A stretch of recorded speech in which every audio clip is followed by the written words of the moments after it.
I've had back surgery.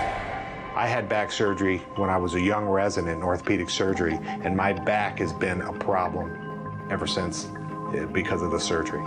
And it's something that I wish I could have turned back. I wish I would have had the spinal decompressor back then that would have worked. I didn't. And so now I'm paying for it for the rest of my life.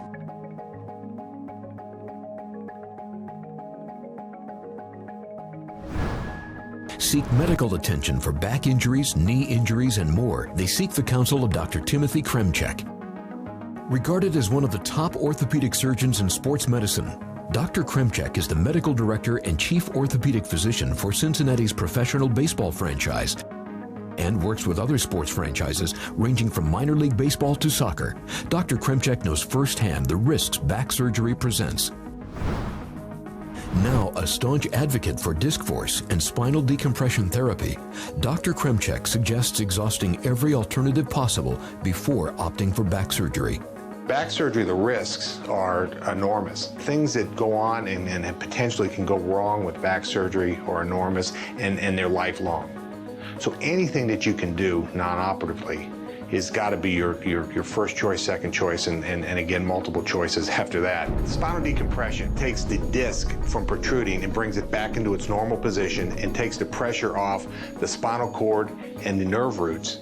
Therefore, it takes a lot of the pressure and the spasm off of the musculature in the lower back, increases the range of motion, decreases the pain, and hence increases your function to do whatever you want to do. If I have a patient that comes in, I don't care who they are, and they've got back pain or neck pain, before I would ever recommend that they had a surgery, a surgical procedure, an invasive procedure, even an epidural, an injection, I would recommend the disc force because there's no downside to trying this, and it works. Barry Larkin, the longtime shortstop of the Cincinnati Reds, turned to spinal decompression as an alternative to possible career-ending surgery. My cervical C5, C6, I had some degenerative disc issues, so the disc have a certain amount of space between the two. My space was very limited, and the disc material that's between the two vertebrae, it leaked onto my nerve. I was almost completely paralyzed. So I go in, have surgery, and then the doctor says to me, okay, fine, now you're good for right now, but there's going to have to be some aftercare. So you're going to have to do something.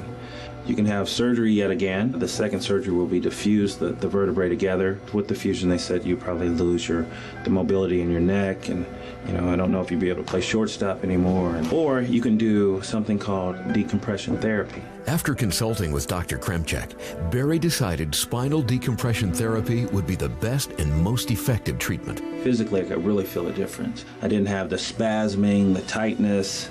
I used to have to sleep sitting up. I could lay down. I could lift my kids with no problem. I went back to spring training the next year and saw the doctor and the staff, and they couldn't believe what shape my neck was in. And I played another 4 years. I had another great 4 years. I chose not to have the surgery.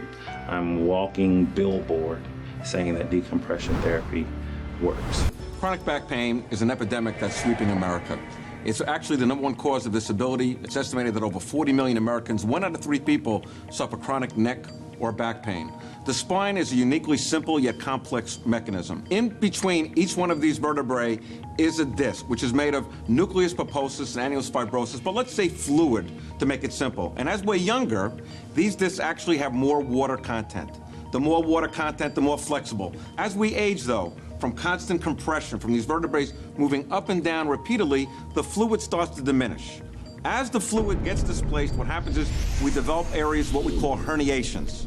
Herniations can then rupture. A rupture then would put a trap to the nerve. The result, terrible pain. Sometimes you could have pain, back pain, neck pain, pain down your leg, pain down your arm. What we try to do with decompression is actually open up the vertebrae and allow that fluid to seep back in, which relieves the pain naturally, gently, effectively, non-surgically. What decompression therapy can do, it's a gentle way of opening up a segment. Years ago, they would put a person maybe in a hospital, they would put traction on them, hang these weights at the end of the leg, and the nurse might come by every hour, how are you feeling? Now, through technology, through computers, actually, by the patient. We can actually target which vertebrae, which specific vertebrae, and by doing that, what you can do is create a gentle, non-invasive approach to pain relief.